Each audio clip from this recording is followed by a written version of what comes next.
안녕하세요. 저는 곧 시집갈 나이에 딸아이를 하나 둔 엄마예요. 여전히 교수님이라는 말은 너무 어색한 한 4년제 대학의 교수이기도 합니다. 만학도로 공부에 실험 강사 전전하다 임용된 지 얼마 되지 않아 딱히 자랑할 만한 거리는 못 되네요. 아, 그리고 50대 초반의 미모의 중년 여성이기도 하네요. 사실 제가 이 낯간지러운 말씀을 왜 드리냐 하면 제 딸이 말을 하도 재밌기도 하고 저도 아직 여자인지라 자랑하고 싶어서예요. 하루는 제 딸이 엄마, 난 퇴근하면 진짜 집에 올 만한다 라고 하더라고요. 그래서 제가 물었죠. 왜? 그랬더니 딸이 집에 맛있는 저녁 식사가 기다리고 있지. 게다가 50대 미모의 중년 여성이 있잖아. 얼마나 설레게? 라면서 애교를 부리더라고요. 저와 딸은 그날 자지러지게 웃었답니다. 정말 제가 이 아이 안 낳았으면 지금 좀 무슨 낙으로 살까 싶기도 하고요.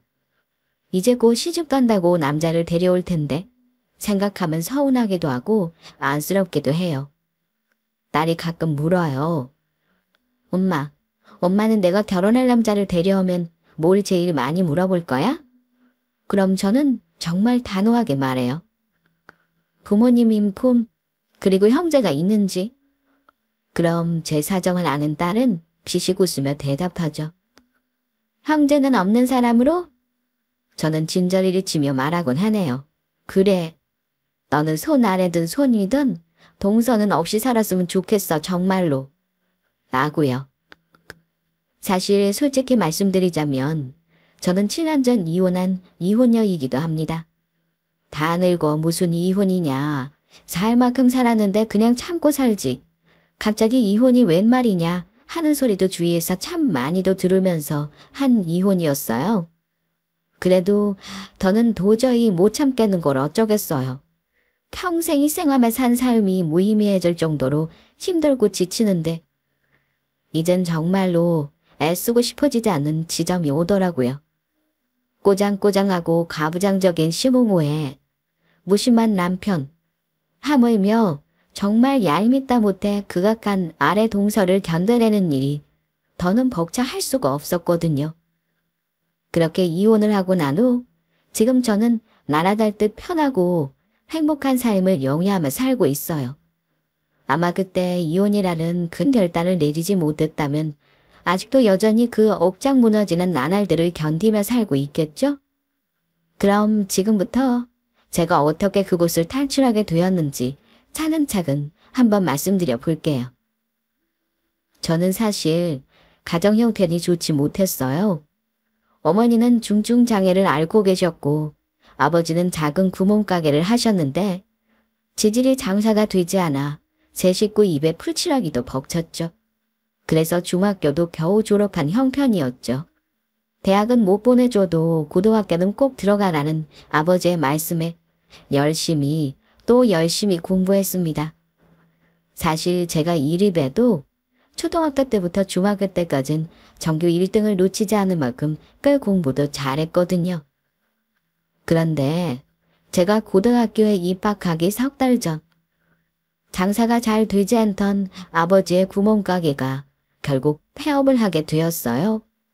한겨울 공사판에 나가서 일하시던 아버지가 크게 다치시게 되면서 당장 생계 문제에 당면해야 했죠. 결국 저는 눈물을 머금고 고등학교 진학의 꿈을 아예 접어야 했습니다. 전 사실 공부가 참 좋았거든요. 매일매일 공부만 하고 살고 싶다고 생각할 정도로 공부에 대한 열정이 가득했습니다. 하지만 어쩌겠어요. 당장 입에 풀칠할 일이 걱정인데 식당 일, 가게 일을 닥치는 대로 하면서 검정고시로 고등학교 졸업장을 따서 졸업하게 되었고요. 그래도 공부를 잘한 덕인지 검정고시도 모두 한 번에 붙었답니다. 고등학교 졸업장을 따자마자 저는 곧바로 취직 준비를 했어요. 좋은 일은 한 번에 찾아오나 싶었어요. 그때쯤 건강을 회복하신 아버지는 괜찮은 경비 일자리를 마련해 제 부담이 좀 덜게 되었는데 다행히 취직도 곧바로 되었답니다. 작은 회사의 격리직이었는데 적은 돈이었지만 안정적인 월급이 들어오는 곳이었죠. 그곳에서 저는 무척 성실하게 일했고 똑부러지게 일을 잘한다며 평판도 꽤 좋은 편이었답니다. 지금의 남편을 처음 만난 것도 바로 그 회사였어요. 남편은 일주일에 한두 번씩 오는 거래처 직원이었는데 그 당시 제 나이 20살이었고 제 남편은 30살이었죠. 지금은 아니지만 그때 당시만 해도 남편은 결혼하지 않은 총각 직원 꽤 많은 나이였고요. 나이 차이도 꽤 많이 나고 그때 저는 참 순진하고 뭔 모르던 사회 초년생이라 올 때마다 거래처 대리님이 수줍게 건네는 유리에 담긴 두유 한 병이 연애하자는 뜻인 줄은 미처 몰랐었네요. 그렇게 2달 정도 지났나 봐요. 제 책상 위에 두유 한 병씩 놓고 가시던 거래처 대리님은 제 손을 덥석 잡으며 그랬습니다. 결혼합시다. 내가 대학도 보내주고 평생 고생 안 시킬게. 대학 보내주겠다는 말에 홀딱 속아 넘어가 10살 차이 나는 거래처 대리님은 그렇게 제 남편이 되었습니다. 연애 때 알게 된 사실인데 남편은 꽤 좋은 인서울대학 4년제를 졸업했고 그 거래처라는 회사도 이름을 대면 알만한 중소기업이더군요. 전 정말 놀랐어요. 그렇게 좋은 대학에 좋은 과를 나온 중소기업 직원이라니. 중졸인 저랑은 다른 세계 사람 같기도 하고 대단해 보이기도 했지요. 그런데 남편의 학벌과 직업은 시댁에서는 그저 그런 이란 소리를 듣는 하찮은 것이었어요.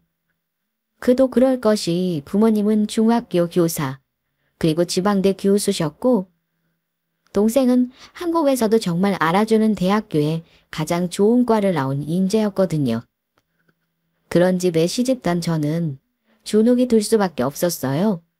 안 그래도 학력 컴플렉스가 있는 상태에서 그런 고학력 시댁 식구들은 부담스러운 존재일 수밖에 없었습니다. 하물며 가부장적이고 고지식한 시부모 밑에서 시집살이까지 했으니 오죽했겠어요? 대놓고 무시하시진 않으셨지만 참 서름을 많이 당했습니다. 예, 제가 뭘 안다고 물어? 거참, 9월 고등학교도 졸업 못한 애한테 의인어라고 자빠졌어? 전부 오절한 놈. 그러니까 사람은 배워야 한다니까. 그런 무시는 비단 시부모님뿐은 아니었습니다. 도련님도 마찬가지였어요. 어떤 날은 도련님이 집으로 전화가 왔더라고요. 청소를 끝내고 급히 전화를 받았는데 여보세요? 형수? 네, 도련님 말씀하세요. 혹시 집에 형수밖에 없어요? 네, 왜요? 아, 형수, 제 방에 보면 안 해요. 뭔데 그러세요? 말씀하세요, 도련님. 아, 형수님께 부탁드릴 건 아니라서요. 나중에 알고 보니 연구자료 정리한 걸 놓고 가셔서 급히 가져다 줄 수 있냐는 전화였는데 그 연구 파일 제목이 영어로 되어 있어서 제가 못 읽을 줄 알았다는 거예요. 아무리 정규 고등학교 교육을 받지 못했기로써니 그 정도 영어 하나 못 읽을까? 정말 나를 얼마나 무식한 사람으로 보는 건가 싶기도 하고 내가 공부만 꾸준히 했어도 지금 도련이만큼 좋은 대학에 갔을지도 모르는데 하며 서럽기도 했지요.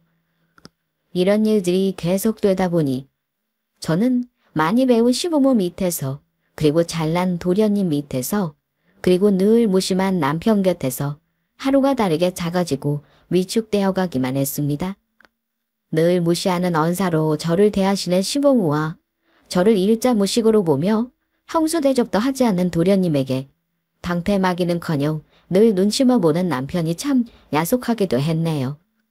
그래도 내가 못 배운 탓이거니 하며 하루하루를 견디다시피 살았습니다. 그 이유는 단 하나. 남편이 정말 내년에는 꼭 수능 공부를 시작하라는 희망 고문을 2년째 하고 있었기 때문이었어요. 내년엔 꼭 수능 공부 시작해. 꼭 학원 끌어줄게. 알겠지? 정말 그 말이 동화선녀와 나무꾼에서 나무꾼이 선녀를 잡아놓기 위해 숨겨둔 날개옷 같았어요. 지금 생각하면 그깟 수능 공부 내가 돈 벌면서 해도 되는데 그땐 어린 나이에 나 혼자 힘으로는 절대 대학에 갈 수 없다고 생각하고 있었던 것 같아요. 그렇게 시간은 속절없이 흐르고 저는 결국 임신을 하게 되었어요. 그러면서 남편의 희망 고문은 아이가 유치원에 들어가면으로 바뀌어 버렸죠. 그래도 믿고 싶었던 것 같아요. 언젠간 대학에 갈 수 있다. 그 꿈이 있어야지만 매일 날아드는 멸시를 견딜 것만 같았거든요. 사실 그때까진 정말 견딜만 했어요. 그런데 문제는 도련님이 결혼하면서 시작됩니다. 도련님은 그때 대기업 연구소를 다니고 있었어요. 결혼 상대는 같은 학교를 나와 다른 대기업 연구소를 다니는 대학 후배였어요. 제겐 고학력의 식구 하나가 더 늘어난 거죠. 도련님이 결혼하던 당시엔 그런 생각은 아니었어요. 그저 손 아래 동서가 생긴다는 것에 기뻤죠. 그런 기쁜 마음은 동서가 시집 온 후 처음 저녁을 함께 만드는 순간 박살나버렸습니다. 형님, 이 큰 살림을 혼자 다 하세요. 네, 그럼요. 제가 해야지요. 아니, 저보다 어리지 않으세요? 맞아요. 3살 어려요. 어머, 그럼 몇 살이요? 그럼 21살 때 시집 오신 거예요. 저는 쑥스럽게 대답했죠. 그렇게 됐네요. 그럼 대학교 다니시면서 이사님도 다 혼자 하셨어요. 그들에게 대학교는 정말 당연한 거구나 싶더군요. 그래서 저는 아무렇지 않은 척 말했습니다. 저 대학 못 나왔어요. 에? 동서가 놀라 눈을 동그랗게 뜨는데 뒤에서 시어머니가 그러시더군요. 친정이 가난해서 고등학교도 겨우 검정고시로 졸업했댄다. 모르는 건 투성이니까 네가 좀 가르쳐. 시어머니의 말씀에 동서가 절 보는 눈빛이 확 변하더군요. 어머, 요즘 세상에 그런 사람도 있구나. 그때부터였을 거예요. 모든 시댁 식구들은 저를 따돌리고 자기들끼리 주제를 만들어 대화했습니다. 세계 정세, 한국 경제, 역사, 가끔은 서로의 전공에 대해서도 토론하듯 이야기를 했죠. 저는 그 안에서 정말 이방인이 된 기분이었어요. 가끔 대화에 끼고 싶어서 저 그건 뉴스에서 봤어요. 라고 하면 늘 경멸 섞인 무시가 뒤따라왔어요. 형님, 뉴스가 다도 아니에요. 이렇게 보이는 대로만 믿는 무지한 사람들 때문에 더 문제라니까요. 그렇지 않아요, 아버님? 그럼 네 말이 맞다. 하여튼 못 배운 것들이 어디서 주워들은 것 가지고 지들이 맞다고 오기니 나라 꼴이 이 모양 아니냐. 저는 늘 입을 다물어야 했고 그들에게 못 배워먹은 지들에 불과했죠. 영영 그들의 대화 속에 섞일 수 없을 것만 같아 외로움은 짙어만 졌어요. 하루는 이런 일도 있었어요. 제가 열심히 김치를 담그고 있는데 거실에서 팽팽 놀다 온 동서가 제 곁에 와서 옆에 쪼그리 앉더군요. 형님, 근데 김치가 왜 몸에 좋은진 알고 닮으시는 거죠? 네? 뭐 당연히 유산균도 많고 하니까 그런 거 아닐까요? 그러자 동서가 기득 웃더군요. 유산균이 왜 몸에 좋은데요? 그거야 장운동에 좋으니까. 그러니까 유산균이 왜 장운동에 좋냐고요. 아니다. 그럼 우리가 이 유산균을 섭취하면 얼만큼의 유산균이 장까지 살아가는지 아세요? 네? 사실 그것까지 제가 알겠어요? 그냥 다들 김치가 몸에 좋은 건 유산균이 많아서 나 정도일 텐데 절 시험하는 사람처럼 이름도 없지 않고 옆에 앉아서 꼬치꼬치 캐물으며 절 무안주더군요. 저는 바보처럼 긴장해서 얼어붙어 있었고요. 제가 답을 못하고 어버버하고 있으니 피식 실소를 내뱉는 동서가 자리에서 일어서며 그러더군요. 격 떨어져서 대화할 수가 없네. 격이라. 언제부터 사람의 격이 지식의 깊이로 정해졌었나요? 오히려 사람의 격이 정해지는 건 인품 아닌가요? 아무리 저보다 나이가 많은 손아래 동서라고 해도 모씨가 가르쳤던 말에 저는 정말 몰화가 터졌습니다. 15호님과 도련님에게 받았던 모멸감은 모멸감도 아니더군요. 하지만 모시기 주애라고 저는 그 자리에서 한마디도 따지지 못하고 당하고만 있었습니다. 그날 밤 저는 아이를 재워놓고 침대에 누워 남편에게 넌지시 말했습니다. 여보, 나 대학 언제 갈 수 있어요? 내가 아직 어린데 무슨 학교야. 요새 잠잡아더니 왜 또 그래? 나 대학 보내준다며. 그래서 내가 지금 이렇게 견디는 거잖아. 내가 당신 집 식모랑 다를 때 뭐예요? 당신 동서가 날 못 배웠다고 얼마나 무시하는 줄 알아요? 내가 이제 손아래 동서한테까지 무시를 당해야 하냐고요. 울먹이면서 그랬더니 남편이 너 못 배운 걸 왜 내 탓을 해? 나 대학 안 보내줄 거예요? 대학은 무슨 신소리 그만하고 잠이나 자. 라고 하곤 쿨쿨 코까지 골며 자버리더라고요. 제 꿈은 순식간에 무너져 내렸습니다. 자는 남편은 흔들면서 말했어요. 여보, 나 대학 보내줄 거죠? 괜히 그렇게 말하는 거죠? 저는 깨지 않는 남편에게 애원하며 밤새 울었습니다. 너무 억울하고 서럽더라고요. 내가 왜 이렇게 살고 있나 싶기도 하고요. 정말 하도 울어서 다음날 눈이 안 떠질 정도였죠. 그때부터 저는 정말 딸아이 하나만 보고 살았어요. 대학 보내주겠다는 말만 순진하게 믿고 시집와서 그 희망 하나만 품고 살았던 삶이 와르르 무너지는 기분이었거든요. 이 말씀을 안 드렸군요. 저희 딸과 동선의 아들은 비슷한 시기에 태어났어요. 동선애가 허니문 베이비로 아이를 가져 저와 비슷한 시기에 출산했거든요. 자연히 아이들이 커갈수록 자주 비교 선상에 놓이곤 했어요. 저희 딸은 그때까지만 해도 참 산만하고 집중을 잘 못하는 아이였어요. 그에 비해 조카인 동선의 아들은 영재가 아니냐는 소리를 들을 만큼 나이에 비해 똑똑했고요. 그런 상반된 모습을 보실 때마다 시부모님은 피는 못 속인다더니 엄마 쪽 유전자를 그대로 닮았네. 늘 연발하셨고 애 머리는 엄마를 닮는다잖아요. 하며 동서가 거들었습니다. 저는 입이 열 개라도 할 말이 없었어요. 이 집에서 못 배운 모시기는 저뿐이었으니까요. 하루는 조카 아이가 와서 제게 조그만 입술로 묻더군요. 큰엄마, 저 나뭇잎은 왜 초록색이에요?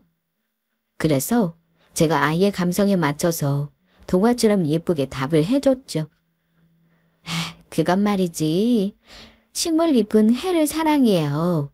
그래서 사랑하는 해를 향해서 이렇게 입을 벌렸지.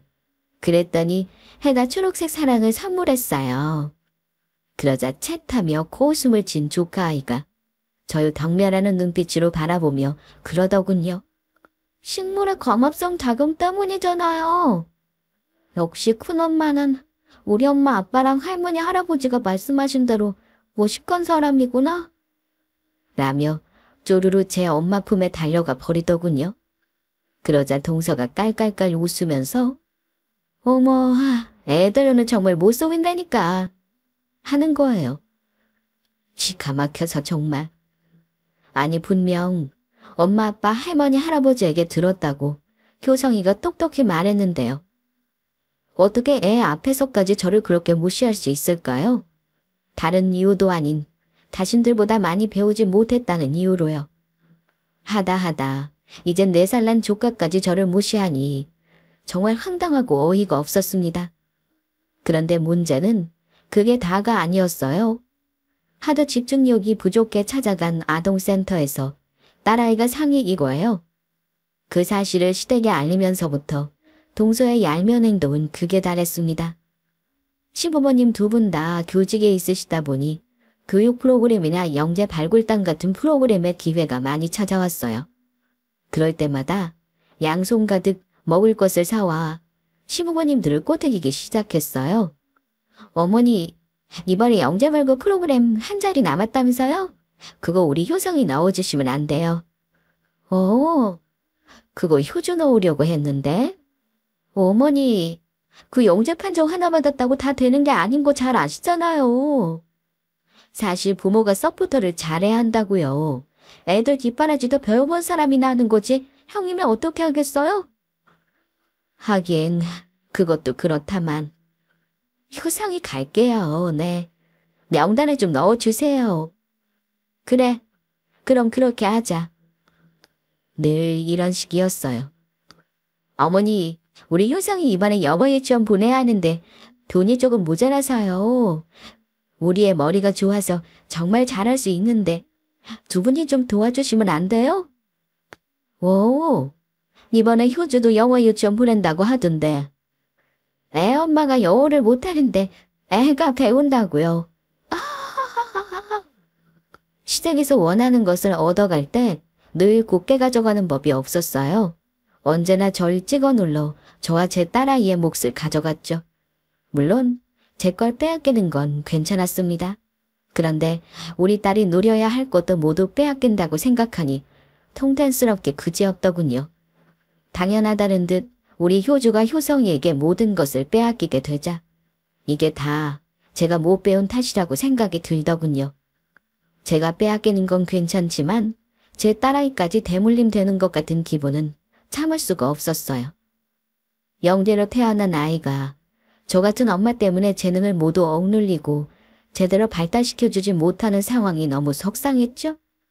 어떻게든 배워서 동서와 시부모의 콧대를 눌러주고 딸아이가 친조부에게 받을 혜택을 다 누리게 해줘야겠다는 결심을 자연스럽게 하게 되더군요. 그때부터 저는 독학으로 수능 공부를 시작했어요. 낮에는 신모처럼 집안일을 하고 밤새 공부를 했어요. 코티가 나고 입안이 다 부르트도록 피곤했지만 이를 악물었습니다. 30이 다 되어가는 나이에도 다행히 뇌는 녹슬지 않았더군요. 가끔 모르는 문제가 있으면 동영상과 인터넷 강의를 들어 충당하면서 노력하니 모의고사 성적도 눈에 띄게 쭉쭉 올라가더라고요. 늦게 다시 시작한 공부는 너무 재미있었습니다. 그러던 어느 날 제가 수능 공부하는 걸 어떻게 알았는지 동서가 찾아왔더군요. 제 방으로 들어가 제가 풀고 있던 문제집을 쓱쓱 보며 코웃음을 친 동서가 그러더군요. 형님, 대학 따고 싶으시죠? 제가 심드렁하게 대답했죠. 그건 왜요? 좋은 대학 가서 제 콧대 콱 눌러주고 시부모님한테도 보란듯이 보여드리고 싶으신 거 아니에요? 동서는 똑똑한 만큼 약삭 빨랐습니다. 저의 속내를 꿰뚫고 있더군요. 사실 효성이가 효주가 누릴 거 다 빼앗아가니까 속상하신 거잖아요. 하면서 제게 서류 한 장을 내밀었어요. 여기 사인만 하시면 제가 그놈의 대학 등록금 다 내드릴게요. 이게 뭐길래 한두 푼 하는 것도 아닌 대학 등록금을 선뜻 내준다는 건지 의아했죠. 저는 의심 가득한 얼굴로 물었습니다. 이게 뭔데요? 그러자 도수가 정말 대수롭지 않다는 듯 말하더군요. 그거 그냥 별거 아닌 땅 문서예요. 이거 어머니가 형님 사주셨다면서요? 시어머니한테 저 달라고 하니까 형님 눈치가 좀 보이신다네요. 형님 명의로 사주신 거라고? 정말 황당했습니다. 그 땅은 시어머니가 제 앞으로 선심 쓰듯 사두신 경기도 어디 변두리 땅이었어요. 사실 저도 잊고 있었던 땅이었고요. 하찮지만 제가 평생 시댁에서 보험일과 청소일을 하며 받은 대가였죠. 물론 땅 욕심 같은 건 나지도 않았지만 그걸 시어머니를 비름으로 내놓으라니 좀 화가 나더군요. 어머니가 진짜 그렇게 말씀하셨어요? 전 차마 믿고 싶지 않아 다시 물었습니다. 그러자 동서가 아주 뻔뻔히 턱을 추어들고 당당하게 말하더군요. 여쭤보세요. 정말 그러셨다니깐요. 순간 목덜미가 뻣뻣해지는 것을 느꼈어요. 제가 거진 10년을 이 집에서 신모처럼 사고 받은 땅인데 고작 자기 필요한 것 있을 때만 얼굴을 디미는 동서에게 이 땅을 주고 싶어 한다니? 제 눈치라도 보시는 것이 감사하다고 해야 하나 싶더라고요. 제가 기가 차서 물었죠. 그래서 동서가 지금 나한테 하고 싶은 말이 뭐예요? 그러자 동서가 제 손을 꼭 잡아당겨 침대에 앉히곤 자기도 그 옆자리에 엉덩이를 붙여 앉더군요. 이거 진짜 평생 2박 원도 안 해요. 몇 평 되지도 않고. 근데 저희 부부 둘 다 사주에 흑토자가 없잖아요. 얼마 전에 사주를 봤는데 점쟁이가 이런 땅 좀 가지고 있으면 일이 잘 풀린다고 해서 가지고 있고 싶어서요. 그러니까 형님이 양보 좀 해주세요. 네. 공짜로 달라는 것도 아니고 제가 형님 대학 보내드린다니까. 하면서 손톱으로 서류 아래 빈칸을 톡톡 치더라고요. 여기 사인만 하시면 돼요. 오를 일도 없는 그냥 허접한 지방 땅이에요. 진짜요, 형님. 형님도 잘 아시잖아요. 제가 모를까요? 돈 안 되는 땅을 이렇게도 가지고 싶어 안달인 동서의 똑똑한 머릿속을 무지한 제가 모를 뿐이죠. 제가 성난 표정으로 가만히 노려보고만 있자 동서가 안타깝다는 듯 눈썹 사이를 모으더군요. 수능 잘 보고 대학 붙으면 뭐예요? 아주버님이 결혼할 때 형님 대학 보내준다고 하면서 꼬셨다고 하던데 형님 그 말만 믿고 시집 오신 거 맞죠? 마치 치부를 들킨 사람처럼 얼굴이 화끈거렸어요. 마치 대학에 팔려 시집 온 것만 같은 기분이 들면서 모멸감과 함께 창피함이 밀려오더군요. 그걸 동서가 어떻게 알아요? 손이 바들바들 떨리더라고요. 그러자 동서가 제 어깨를 위로하듯 톡톡 치며 그러더군요. 저번에 저희 남편이랑 술 먹으면서 하는 말을 들은 거예요. 아니면 제가 어떻게 그런 속사정까지 알겠어요? 아주버님이 형님 대학을 왜 보내주냐면서 막 웃는데 그거 들으니까 나도 좀 화가 나고 형님이 가엾고 사실 그래서 겸사겸사 형님 대학도 좀 보내드리고 땅 문제도 해결해드리고 일석이조겠구나 싶어서 찾아온 거예요. 저는 연달아 뒤통수를 3개 얻어맞은 기분이었어요. 이 사실을 남편이 내가 아닌 다른 누군가에게 말했을 거라곤 생각도 하지 못했어요. 그것도 제 손을의 동서에게요. 제 속내를 읽은 건지 동서가 앙큼하게 웃으며 제게 서류를 내밀었습니다. 저 형님 응원해요. 그러니까 여기 상속포기 동의서에 사인만 해주세요. 그러면 제가 사비 털어서라도 정말로 대학 보내드릴게요. 네? 그렇게 말하는데 수식단에 정말 세상에 믿을 사람은 아무도 없구나란 생각이 들더라고요. 남편이 아무리 차일피일 미루고 제가 대학 이야기 꺼낼 때마다 회피하거나 잠을 잤지만 전 그래도 믿고 있었거든요. 10년 가까이 살 부대끼며 살아온 남편이 내 평생 염원은 알아주겠지. 못 베어 맺힌 내 한은 풀어주겠지. 그런데 그게 아니었더라고요. 저는 뱀 같은 가머니설에 속아서 결혼한 바보였더라고요. 그 큰 배신감과 한멸감에 저는 섣부른 선택을 하고 말았어요. 정말 사인만 하면 되는 거예요? 그럼요. 제가 보내드린다고 약속할게요. 녹음이라도 해요? 아니요. 대신 조건이 있어요. 뭔데요? 절대로 아무한테도 말하지 말아줘요. 저 수능 보는 거. 누구에게도 알리고 싶지 않았어요. 제가 수능을 보고 대학을 가고 이 모든 과정이 그들에겐 비웃음거리만 될 것 같았거든요. 제 비장한 목소리를 들은 동서가 대수롭지 않다는 듯 눈썹을 들어 올리더군요. 그쯤이야. 알겠어요? 여기다가 사인하면 돼요? 세상 물정이라곤 모르던 21살에 시집와서 제가 뭘 알겠어요. 정말 바보 같은 짓을 하고 만 거죠. 저는 그렇게 그 서류에 사인을 했고 그 일은 잊고 싶어 더욱더 열심히 공부해 수능을 봤습니다. 수능을 보고 혼자 카페에 앉아 가채점 점수가 꽤 높았어요. 이대로면 제가 원하는 대학에도 붙을 수 있겠다 싶었고요. 기쁜 마음으로 집으로 돌아오는데 고기를 구워 먹고 있는지 열린 현관문으로 삼겹살 냄새가 솔솔 나더라고요. 제가 집으로 들어가려고 하는데 시어머니의 음성이 들려왔어요.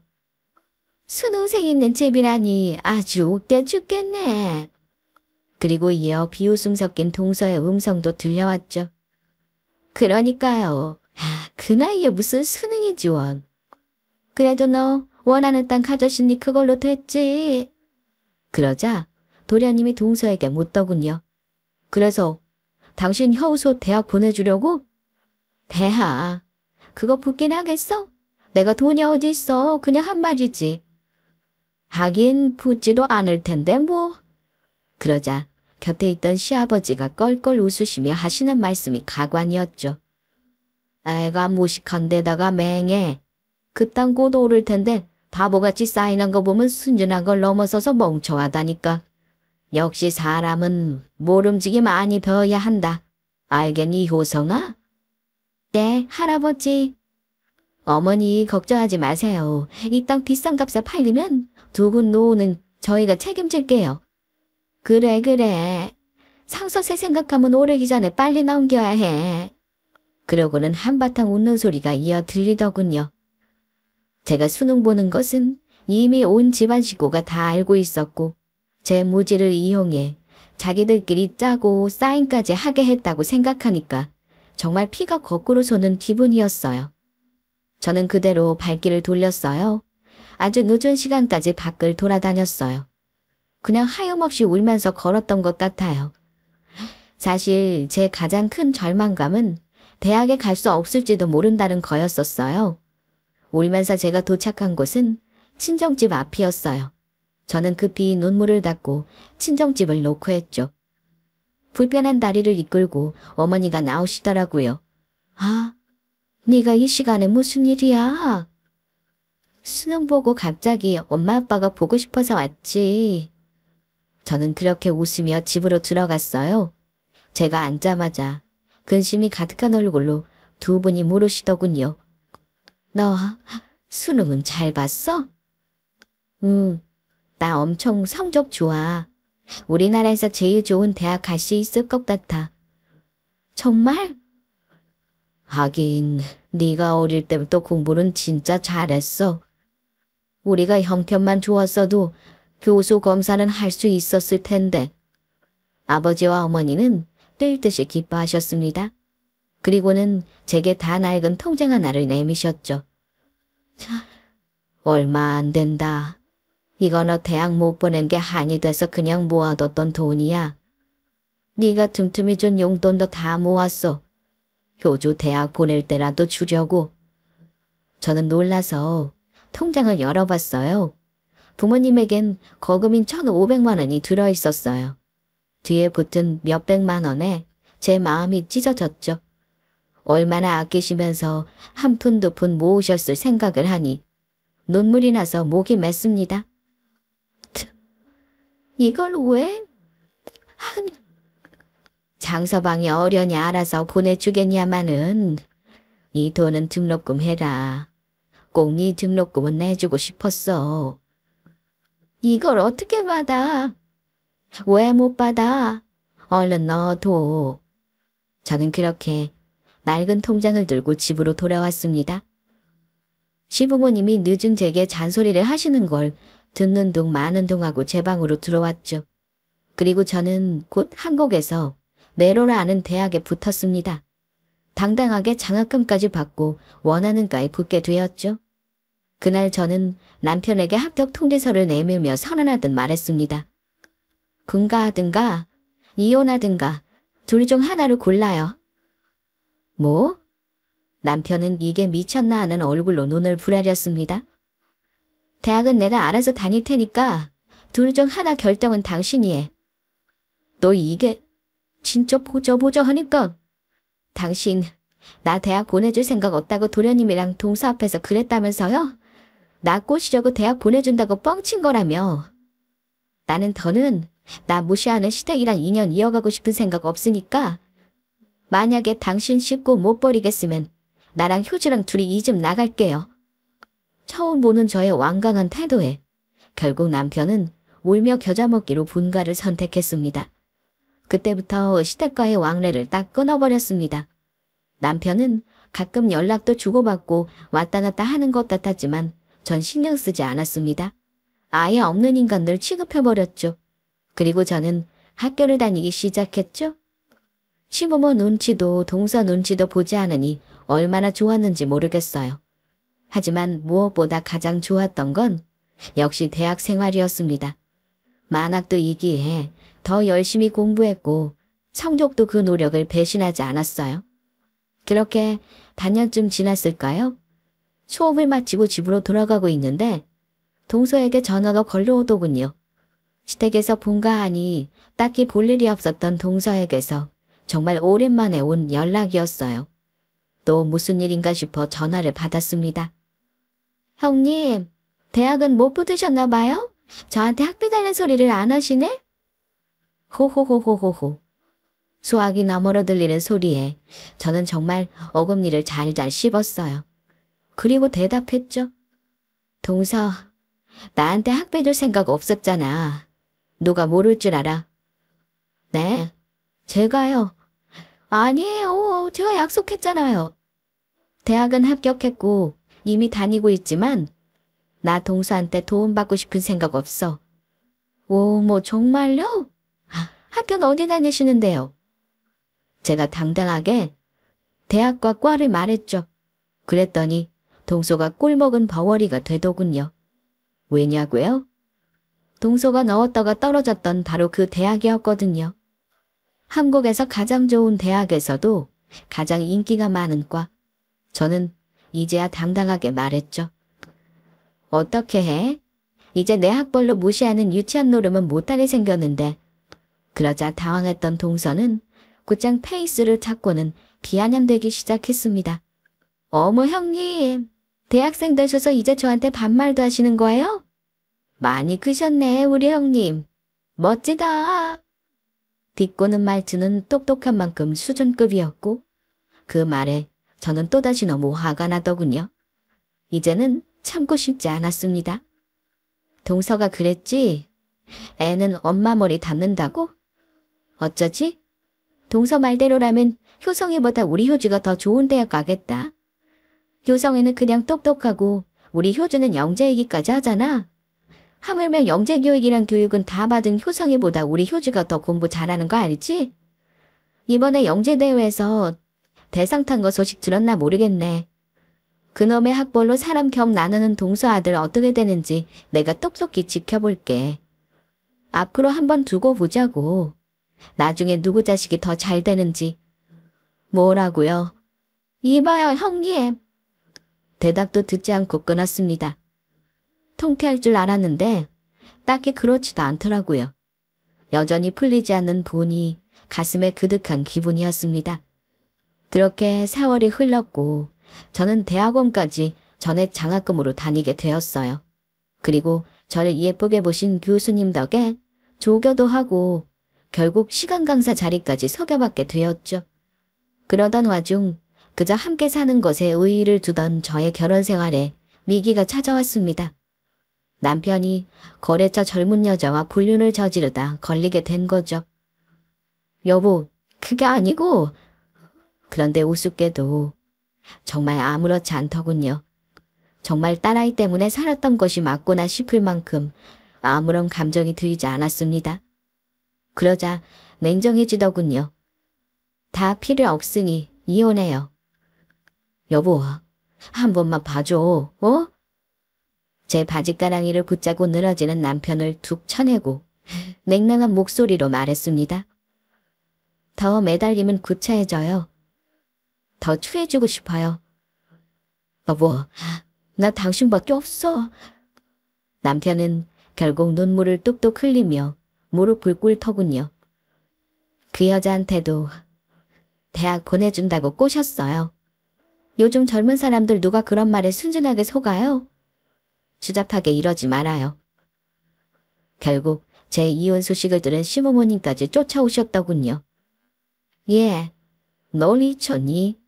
이혼이 말이 되는 소리니? 이게 정말 못 배워 저먹어서 생각하는 것도 어쩜 이렇게 천박해. 네가 그렇게 무식하니까 네 남편이 바람이 나는 거 아니야? 적반하장도 유분수지. 정말 어이가 없더군요. 저는 헛웃음을 뱉으며 시부모님께 말씀드렸습니다. 그놈의 못 베어 처먹었다 무식하단 소리 듣기 싫어서 제가 이리도 공부를 열심히 했나 봐요. 아버님, 아직도 집안대학 교수세요? 저 이번에 신촌에 있는 대학 교수 전임 자리 추천받았는데? 뭐? 그간 제 소식을 전혀 듣지 못하셨던 시부모님은 너무 놀라 나자빠지시더군요. 천박하다니. 10살이나 어린 여자애 대학 보내주겠다는 말로 꼬셔서 그 모진 시집살이 시키고 이제 바람따짐 튄 아들 둔 부모가 할 말은 아니지 않나요? 그렇게 유식하고 똑똑하신 두 분이 아들 가정교육이나 좀 잘 시키지 그러셨어요. 저는 제 앞에서 꼴꼴꼴 넘어가는 시부모를 정말 쓰레기 보듯 하고 뒤돌아섰습니다. 그 긴 세월 당했던 부운이 한순간에 풀리는 기분이더군요. 그렇게 저는 남편과 이혼했어요. 저번에 저희 딸 만나러 온 남편이 넌지시 하는 말이 시부모님이 저와 남편이 이혼한 사실이 창피해 어디다가 말도 안 한다고 하더라고요. 동서에게도 말 안 했다고 하더군요. 저는 참 웃겨서 웃었습니다. 그게 배운 지성인들의 사는 방식인가 하고요. 그리고 또 통쾌한 소식이 들려왔었는데 바로 동서에게 넘긴 딸이 그린벨트로 묶였다더군요. 그 사이 저는 어느덧 많은 학생에게 존경받은 교수라는 자리에 올라 있었고요. 그런데 얼마 전에 동서가 전화가 왔더군요. 저는 처음에 모르는 번호라 받을까 말까 하다가 혹시 몰라서 전화를 받았는데 동서였어요.